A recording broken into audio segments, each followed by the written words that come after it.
Welcome, everyone. It's Friday, the 13th of January, our first real market update of the year as we finally have market action. I'm Dave Weisberger, the CEO of CoinRoutes. It's time for This Week in Crypto, and let's talk about what's going on in the market. Well, we finally have action. For 6 to 8 weeks, we were talking about Bitcoin sitting at the same price. We're moving $200 a week. We were talking about it not doing anything. And I've been talking repetitively about how it looks like a bottom is forming in the market. Well, it's too early to say that it was the bottom, but it is certainly a bottom.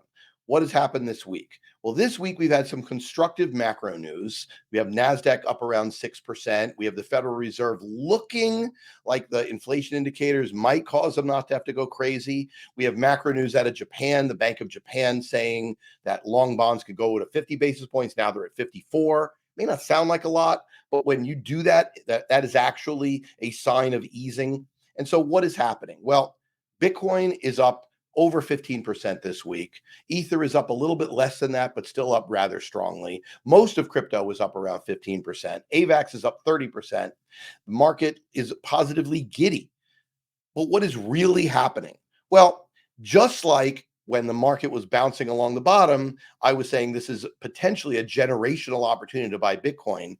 I don't think people should get too carried away yet, because if you look at the virtually 19,800 as I'm taping this, at almost 20,000, Bitcoin is basically back almost into the middle of the trading range from 18,000 and change to 22,000 and change that it was at almost since Luna fell, since the June break. So we're back into the middle of that trading range, which is extremely constructive and very, very good for many people in the space, but it is not indicative of going to the moon.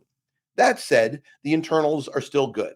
The hash rate for Bitcoin's network is still at an all-time high. And that may be bad for miners, but it's really good for the integrity of the network itself. The percentage of long-term holders is still high. And in fact, that's very interesting because when you look at the market dynamics over this week, in fact, today was a very big jump, but you could take the entire jump and stretch it and put it into four kind of almost vertical lines of several minutes in length that almost all of the moves took place. So the markets are still relatively boring now with a few gaps over the course of the week. So very, very small percentage of the week were the up moves, and the rest of the time the market wasn't doing very much. Now this matters because what it's telling you is we just don't have supply. There's nobody forced selling anymore, and the buyers don't want to really sell. So when a buyer comes, the buyers don't want to resell, the holders don't want to really sell. So when a buyer comes into the market, they pretty much have to push the price up, or they have to trade really smart. Now, CoinRoutes clients tend to cause less market impact.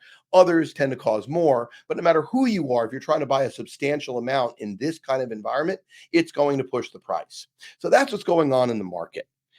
The reality is it's still waiting. People are still worried about the climbing the wall of worry, which is always good for markets, but people are worried about DCG. People are worried about what's going on and will Genesis fail underneath them.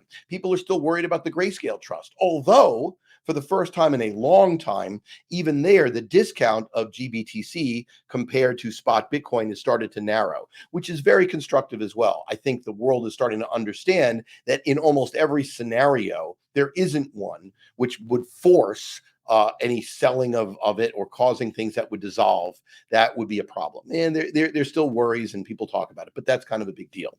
The reality is ever since the SEC's absolutely disastrous decision to say no to an ETF conversion, that trade has been, as Ryan Selkis calls it, the widowmaker inside of crypto. And a lot of what's gone on has had to do with that, which is sad because I'm pretty confident the SEC knew that was what they were causing.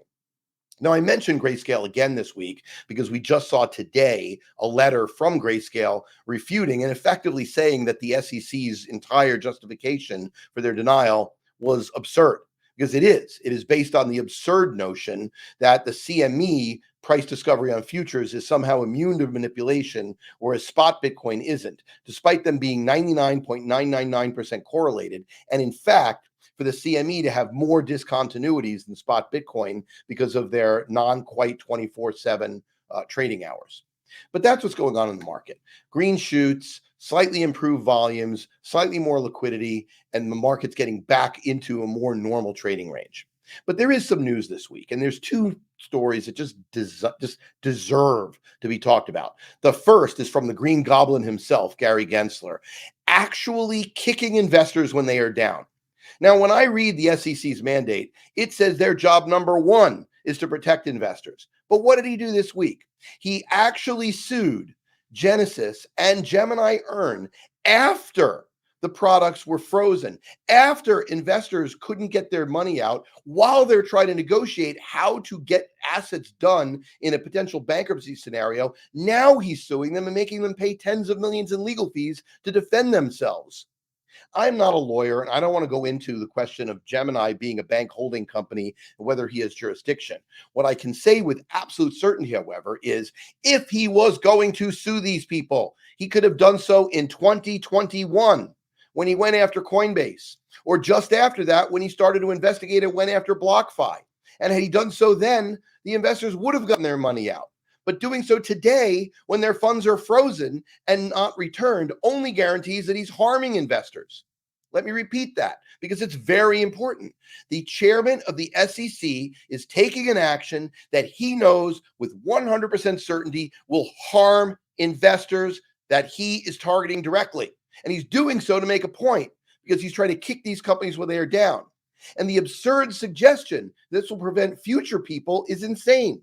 These products have all blown up.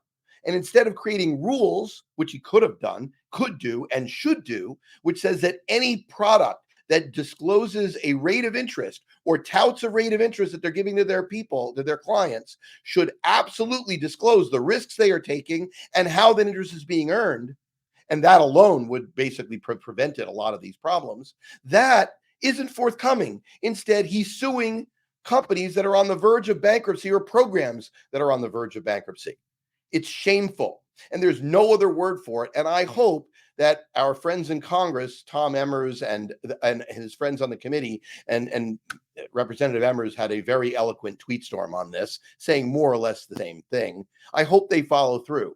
But it is really, really telling that in this week, when we're seeing what's going on with Grayscale, and we know that the SEC has done a disservice to the entire crypto community, that now he's kicking investors while they're down. And then he put in office hours on Twitter telling people how great it was. The gall, it's almost unmitigated, and it's hard for me to believe. But let's move on from Commissioner Gensler to the other wonderful person in our news, which is Sam Bankman-Fried, who this week decided to come out with a Substack claiming complete and unadulterated bullshit about what caused the FTX meltdown. Worse, there are people in the media picking up that bullshit. He's trying to blame CZ from Binance for, quote, a systematic attack which caused the run on the bank on FTX. That is nonsense. Understand what actually happened. Alameda had pledged collateral to FTX. They were allowed to use collateral of something called FTT, which is an exchange token that they did not earn. It was given to them for free by Sam to shore up their balance sheet. They then repledged that back to FTX to plug an $8 billion hole. When CZ said he's going to sell it, its value dropped and there was nothing left for him to give Alameda to plug that hole. This is not that fault. The money was stolen long before FTT was used to plug the hole. I'm reminded of the perfect analogy. And for all those who think how smart Sam is, understand the proximity of that to what I'm about to say.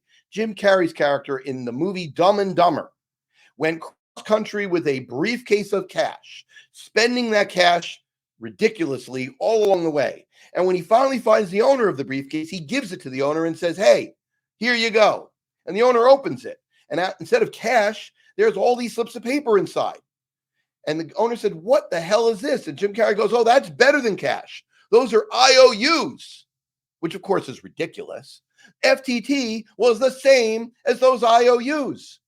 And CZ effectively, by being the little boy saying the emperor has no clothes, exposed it as being the same crap as those IOUs. And the collateral was therefore gone. The reality is the collateral was gone long before then. And it strains credulity that anybody is willing to listen to arguments made that say the opposite. So enough of a rant. We have plenty of things to talk about. But the truth is, here we are in the second week of January, and things look dramatically better than they did over the last 6 weeks, ever since FTX went down. Yes, many of my friends, many firms had money stolen from them, and many of them are looking like they're going to lose a large amount of that. Many firms have had to close, and it's really been an incredible disaster. But the green shoots are definitely coming out. The Fed looks a little bit less likely to be punitive. Other central banks look a little bit more likely to be accommodative. We're seeing those green shoots grow.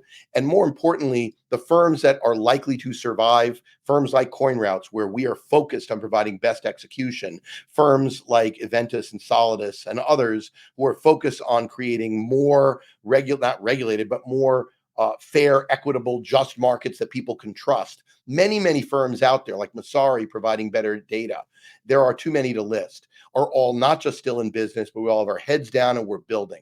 And that's what we really need to have happen. Whatever the price of Bitcoin does over the next, 6 weeks to 6 months, I'm a very strong believer that crypto is here to stay and markets will go higher. I think that the bottom, at least the local bottom, is in for a while until we get another shoe to drop. But I just don't know that there's much more to sell. So, with that happy thought, have a great weekend, everybody, and stay safe out there.